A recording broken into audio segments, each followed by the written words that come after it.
Rahul ji educated है, learned है, experience holder है, नॉलेजेबल है और पर्सनालिटी लग रहे हैं। और आज का जमाना एजुकेटेड लोगों का है। हेलीकॉप्टर से बात करते हैं मोदी जी और टूट जाता है कनेक्शन, तो ऐसे वैसे दिख रहे हैं, सबको दिख रहा है। और इनका विकास बताऊं, गुजरात में पुलिया टूट जाता है, चाहे मोरबी का देख लो, अभी राजकोट हमारी भरूच लोकसभा में एशिया का सबसे बड़ा जीआईडीसी है, जहां बड़ी बड़ी इंडस्ट्रियल आई हुई है, फिर भी युवाओं को रोजगार नहीं। मोदी जी वादे करते हो निभाते नहीं। मोदी जी ने तो 2014 में वादा किया था कि हमको 15 लाख देंगे। आज भी किसी के खाते में 15 लाख नहीं आए और उसके छंद उद्योगपति उसके साथीदार। लग रहा है राहुल गांधी की अगर सरकार बनती है कांग्रेस पार्टी इंडिया गठबंधन तो रोजगार मिलेगा 110% यहाँ पर अगर राहुल जी कांग्रेस का सरकार आया तो इस देश में नहीं, भरूच में नहीं, पूरे देश में युवाओं को रोजगार मिलेगा। क्या आप देख रहे हैं, आप युवा है तो क्या मुद्दे हैं आप लोगों के सामने? सबसे बड़ा मुद्दा क्या है, इस मुद्दे पर बात करेंगे। हम युवा के पास सबसे बड़ा मुद्दा अभी बीजेपी सरकार में बेरोजगारी है। इस बार बीजेपी को हराने की शुरुआत गुजरात से होगी। आज राहुल गांधी यहाँ पर आए थे तो किस तरह का माहौल लग रहा है आज भरूच के अंदर? भरूच लोकसभा में जो आज राहुल जी को देखने के लिए हजारों की संख्या में हर जगह से गांव-गांव से आज आदिवासी पिछड़े वर्ग के सभी लोग आए। किस उम्मीद के साथ आ जाए? सबको भरोसा है कि अगर अगली ये इलेक्शन में देश में कांग्रेस का राज आएगा तो युवाओं को न्याय मिलेगा, रोजगार मिलेगा। लेकिन मोदी जी कहते हैं गुजरात में तो हमें कोई हराने वाला है नहीं। वही जो इनका भ्रम है वही तोड़ने के लिए आज आप देख सकते हो कितनी बड़ी संख्या में लोग गांव-गांव से आज यहाँ आए थे। इनको राहुल जी के ऊपर उम्मीद है, भरोसा है कि आने वाले चुनाव में बदलाव जरूर होगा। क्या दिक्कत रही बीजेपी की सरकार में? क्या दिक्कत, इतनी दिक्कत है, ना रोजगार है, ना रोड है, ना रास्ते है, ना आरोग्य है, ना शिक्षण है, किसी तरह का। ना कि सबसे बड़ी ये देश में जो जरूरी है और रोजगारी बेरोजगारी है। यहाँ का हर युवा हमारी भरूच लोकसभा में एशिया का सबसे बड़ा जीआईडीसी है, जहाँ बड़ी बड़ी इंडस्ट्रियल आई हुई है, फिर भी युवाओं को रोजगार नहीं मिल रहा है। रोजगार बड़ी समस्या है, लेकिन राहुल गांधी जो कह रहे हैं कि भाई हमारी सरकार बनी तो सरकारी पद हो भरेंगे जो खाली पड़े हैं 30 लाख के आसपास। और आज उन्होंने एक बड़ा मुद्दा उठा जो लगातार कह रहे हैं कि भाई जो जाति जनगणना है वो करवाएंगे, और अग्निवीर को लेकर आज उन्होंने सवाल उठाए हैं। सबसे बड़ा मुद्दा है और सबसे अच्छा मुद्दा है, जो जाति जनगणना होनी चाहिए तो पता चलेगा देश में कौन से कितनी कास्ट है, कौन कितने लोग हैं, किसी को पता नहीं है। हमारी भागीदारी, हमारी हिस्सेदारी कितनी देश में है।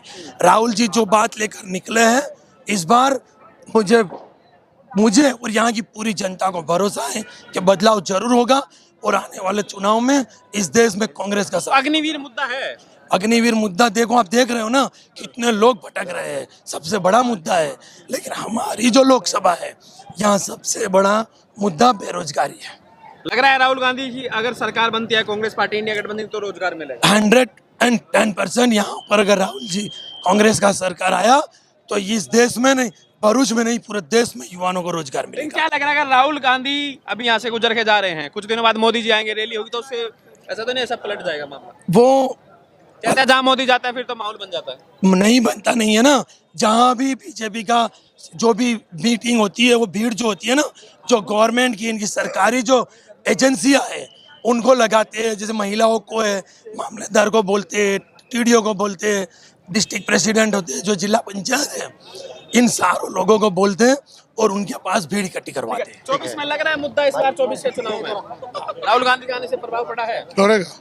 लग रहा है जीत पाएंगे 24? हाँ, जीतेंगे। और नरेंद्र मोदी जी को भी पता चलेगा कि ये परिणाम आएगा ना, वो चमत्कारी परिणाम उनके लिए आने वाला जरूर है। राहुल जी एजुकेटेड है, लर्नेड है, एक्सपीरियंस होल्डर है, नॉलेजेबल है और पर्सनालिटी लग रहे हैं। और आज का जमाना एजुकेटेड लोगों का है और एजुकेशन भी कहते हैं भाई मोदी जी ने भी एमए पास है, एमए किया हुआ है मोदी। अरे तो डिफरेंसेस अपनी आंखों से दिख रहे, अपनी आंखों से दिख रहे। उनके प्रोनाउंसिएशन में भी पता चलता है कि कौन पढ़ा लिखा नहीं। हेलीकॉप्टर से बात करते हैं मोदी जी और टूट जाता है कनेक्शन, तो ऐसे वैसे दिख रहे हैं, सबको दिख रहा है। और इनका विकास बताऊं, गुजरात में पुलिया टूट जाता है, चाहे मोरबी का देख लो, अभी राजकोट मोरबी का। हाँ, सब घोड़े रेस में भागते हैं, मगर जो ओरिजिनल है वो भी पता चल जाता है कि कितना स्मूथ और डरबी रेस के घोड़े कौन से हैं। तो भागने वाले तो सभी घोड़े होते हैं, मगर रेस के जो घोड़े 400 पार कह रही है बीजेपी। वो उतना नहीं आएगी। वो तो बड़ी बात ही करे। ईवीएम से 400 पार कर सकते हैं। अगर ईवीएम निकल जाएगा तो देखो आप कैसा क्या उठा है। वो सुनिए मेरी बात, दावा तो करेंगे ना, झांसा तो देंगे ना, झूठ तो बोलते हैं ना। वो तो कुछ भी बोलेंगे, थोड़ा मान लेंगे हम, मगर ग्राउंड रियलिटी कुछ और कह रही है। आप बताइए भाई साहब कैसे देख रहे हैं गुजरात के अंदर? गुजरात के अंदर राहुल जी पूरे दिलो जान से संघर्ष कर रहे थे जो हिंदुस्तान को आज़ाद करने के लिए जो गांधी जी ने जो संघर्ष किया था, अभी वो राहुल जी संघर्ष कर रहे हैं कांग्रेस के लिए, और भगवान अच्छा ही हमें परिणाम और अच्छा ही रिजल्ट देगा, और राहुल गांधी और इंडिया गठबंधन जी पूरे देश में सरकार बनेगी।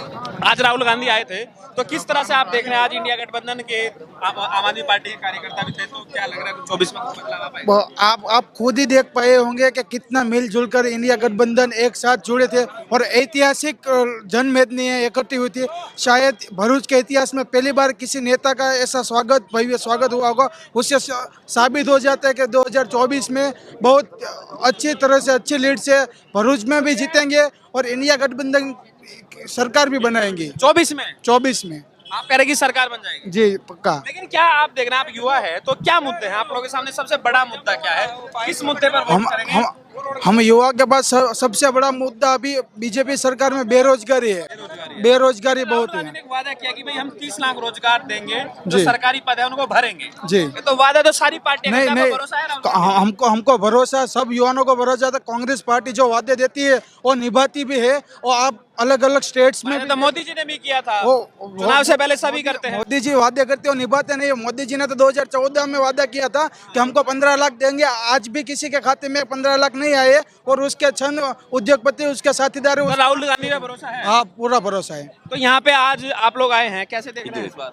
जी भाई। हाँ, आज आप देख सकते हो कि भाजपा सरकार यहाँ पे 35 साल से है। यहाँ पे बहुत आदिवासी नेता है, बहुत आदिवासी नेता गए, लेकिन आज भी आदिवासियों का कुछ भला नहीं किया उन्होंने। कितने आदिवासी हमारे भाई बेरोजगार यहाँ पर बैठे हुए, कितनों को शिक्षा नहीं मिल रही, कितनों को हॉस्पिटल में जाने के लिए एडमिट नहीं हो पा रहे। और आप देख सकते हो कि यहाँ पे जितने भी आदिवासी युवा नेता है, इनको आप पूछ लो कि एक को भी नौकरी मिली हो। ये पुलिस स्टेशन जाते हैं, ये हॉस्पिटल जाते हैं, इनको सब बाहर निकालते हैं। आज सेवा सदन में जाते हैं इन लोग अपनी समस्या को लेके, कोई इनको मदद करने के लिए रेडी नहीं है। और ये खाली आदिवासी के नाम पे खाली एक धब्बा है।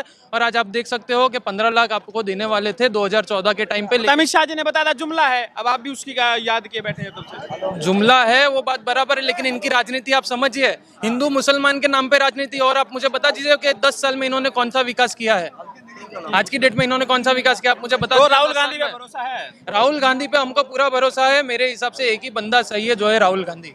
वही कर सकता है। कितना नंबर देंगे मोदी जी की सरकार हो? कुछ मोदी जी की सरकार को हम गिनते नहीं। भले गुजरात में 35 साल से आज तक भाजपा चुटा के आई है, यहाँ पे भाजपा इलेक्ट होकर कैसे जीतती है फिर, अगर आप लोग पसंद नहीं करते? वो खाली हिंदुत्व के नाम पे पूरा उन लोग का मतलब कि ब्रेन वॉश किया है। हमारे जितने भी हिंदू भाई है, सबको धर्म के नाम पे लड़ाते हैं यहाँ पे लोग। आज यहाँ पे देख सकते हो हमारे साथ कितने आदिवासी लोग जुड़े हुए हैं, लेकिन इनके दिल में किसी के आदिवासी वोट नहीं देगा क्या मोदी को अब की बार? आदिवासी इस बार वोट नहीं देने वाला है। और भरूच जिले में संसद सभ्य पूरा इंडिया गठबंधन का ही बनने वाला है और इंडिया गठबंधन की सीट आने वाली है। मेरे साथ जो है आम आदमी पार्टी के नेता गोपाल इटालिया है, उनसे बातचीत करते हैं। सर, आज जो है भरूच में है, तो किस तरह से देखते हैं आम आदमी पार्टी के भी नेता कार्यकर्ता आज जो है राहुल गांधी भारत जोड़ो न्याय यात्रा में दिखे, तो किस तरह की उम्मीद आपको? देखो, बहुत अच्छी तरीके से हम इस सारे इवेंट को देख रहे हैं। जिस तरीके से भारतीय राष्ट्रीय कांग्रेस पार्टी ने और आम आदमी पार्टी ने साथ मिलके एक बड़ा दिल रख के सीट शेयरिंग जो किया है, साफ साफ दिखता है कि दोनों पार्टी ने बहुत बड़ा दिल रखा है। हकीकत में अगर देखें, भरूच सीट को लेके बहुत खींचातान हुई थी, क्योंकि कुछ सीरियस बातें भी थी। चंडीगढ़ की सीट जहाँ पे जो कि आम आदमी पार्टी का सीएम का हवास है, लेकिन फिर भी दोनों ने बड़ा दिल रख के जिस तरीके से सीट शेयरिंग किया है, तो ये समझ में आता है कि जब बात भारत को लेके आती है, भारत के अंदर डेमोक्रेसी को बचाने के लेकर के बात आती है, संवैधानिक संस्थाओं की स्वतंत्रता की बात आती है, तो ये जो सारी पार्टियां हैं वो अपने छोटी छोटी पर्सनल बातों को, पर्सनल एक्सपेक्टेशन को साइड में रखते हुए देश हित में एक साथ खड़ी है। मुझे लगता है ये बहुत बड़ा अच्छा संदेश है और दोनों पार्टी के कार्यकर्ता भी इस संदेश को लेकर बहुत खुश है। सर, जाति जनगणना और आज जो है जिस तरीके से मुद्दे उठाए गए राहुल गांधी ने, तो आप उनसे सहमत है? क्योंकि देखा गया कि जो अग्निवीर योजना है उसको लेकर भी आज सवाल उठाए गए हैं, इसको कैसे देखते हो? एक बड़ा वायदा जो इंडिया गठबंधन की तरफ से किया जा रहा है कि भाई हम जो है रोजगार देंगे, 30 लाख जो खाली पद है उनको भरने की बात है, आपको लग रहा है सारी चीजें पॉसिबल है?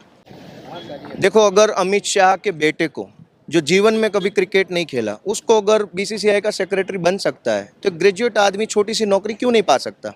जिसके पास कोई स्किल नहीं है, अनुभव नहीं है, उसके पास रोजगार है।